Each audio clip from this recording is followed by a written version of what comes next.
രണ്ടാം വയസ്സിൽ സിനിമ പിന്നണി ഗാനരംഗത്തേക്ക് ചുവട് വെച്ചതിന്റെ സന്തോഷത്തിലാണ് കോഴിക്കോട് സാമൂതിരി കുടുംബാംഗമായ ശ്രീദേവി തമ്പുരാട്ടി. ജനുവരിയിൽ തിയേറ്ററുകളിലെത്തുന്ന ഗുണ്ട എന്ന ചിത്രത്തിന് വേണ്ടിയാണ് ഈ 82-കാരി പിന്നണി പാടിയത്.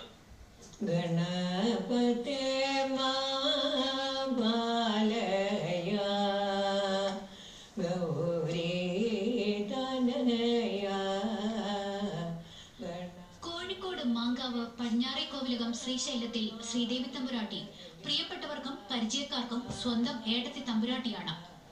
സാമൂതിരി കുടുംബത്തിലെ ഏറ്റവും പ്രായം കൂടിയ ഈ തമ്പുരാട്ടിക്ക് ജീവനാണ് സംഗീതം. ചെറുപ്പത്തിൽ പാട്ട് പഠിച്ചിരുന്നപ്പോൾ തുടങ്ങിയതാണ് സംഗീതത്തോടുള്ള ഇഷ്ടം. പിന്നെ കൈകൊട്ടിക്കളിയുടെ പാട്ടിലായി ശ്രദ്ധ. ചാലപ്പുറം സ്കൂളിലെ കുഞ്ചേമ്മ ടീച്ചറായിരുന്നു ഗുരുനാഥ. നിരവധി വേദികളിലാണ് ശ്രീദേവി തമ്പുരാട്ടി കൈകൊട്ടിക്കളിപ്പാട്ട് അവതരിപ്പിച്ചത്. പ്രായം തളർത്താത്ത തമ്പുരാട്ടിയുടെ സ്വരമാധുര്യം കൈകൊട്ടിക്കളിപ്പാട്ടിലൂടെ ആസ്വാദകർ അനുഭവിച്ചറിഞ്ഞു.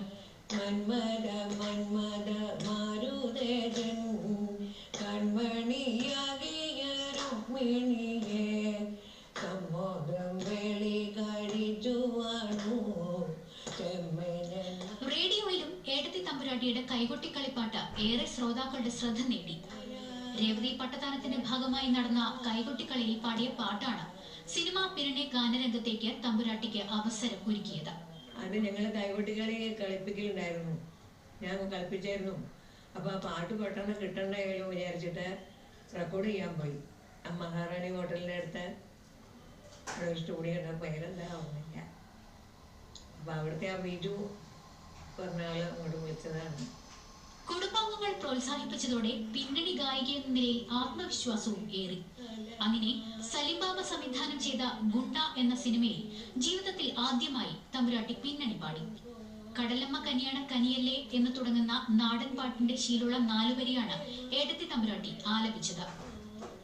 ഗിരീഷ് പുത്തഞ്ചേരിയുടെ മകൻ ദിൻനാഥ് പുത്തഞ്ചേരി എഴുതിയ മാനത്താരെ വീശുന്നേ തിളങ്ങും മിന്നൽ വാളാലെ എന്ന അടിച്ചുപൊളി പാട്ടിനിടയിലാണ് തമ്പുരാട്ടിയുടെ നാടൻ ശീലുള്ള 4 വരി പാട്ട് വരുന്നത്. കടലമ്മ കനിയണ കരയല്ലേ, അലമാലകൾ ഉയരണ കരയല്ലേ, കാറ്റത്തും കോളത്തും കാത്തോണേ, ഈ കടലിന്റെ മക്കളെ കാത്തോണേ. കോഴിക്കോട് യൂണിറ്റി സ്റ്റുഡിയോയിൽ നടന്ന റെക്കോർഡിംഗിൽ തുടക്കക്കാരിയുടെ പരിഭ്രമം ഒന്നുമില്ലാതെയായിരുന്നു തമ്പുരാട്ടിയുടെ ആലാപനം.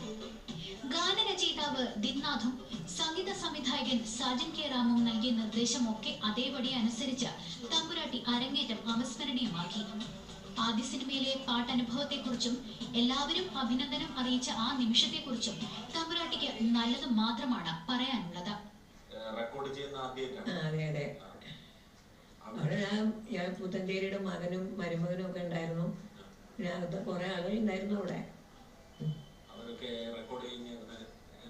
എല്ലാവരും നന്നായി എന്ന് പറഞ്ഞു.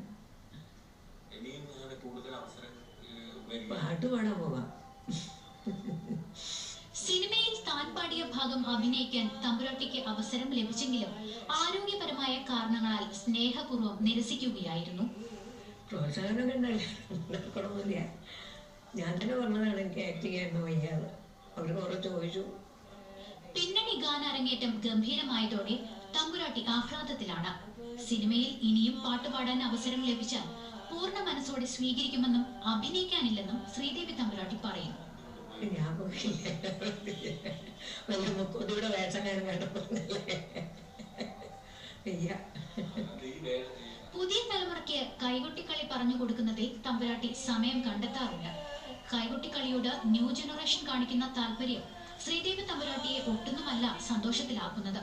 കളിക്കാറുണ്ട്, കളിക്കില്ല, പറഞ്ഞു കൊടുക്കാൻ ഞാൻ കളിക്കാനൊക്കെ കൂടി കഴിയില്ല. പാടും കളിക്കൊക്കെ കുട്ടി കുട്ടികളൊക്കെ കളിക്കാറുണ്ട്.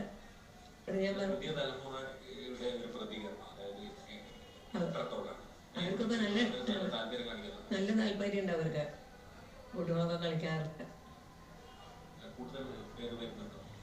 ഞങ്ങൾ ഇവിടെയുള്ള കുട്ടികളൊക്കെ തന്നെ, ഇവിടെ കുറെ ആളുകളുണ്ട്.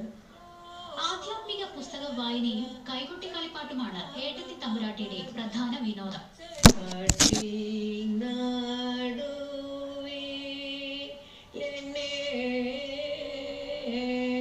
കാട്ടു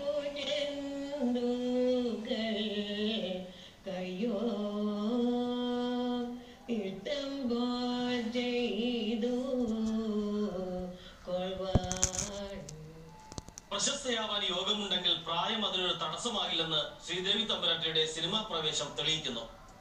വർഷങ്ങളായി മുടക്കമില്ലാതെ നടത്തിയ കലാസഭയിലേക്ക് ശ്രീദേവി തമ്പുരാട്ടി കിട്ടിയ ഒരു അംഗീകാരം കൂടിയാണ് ഈ അവസരം.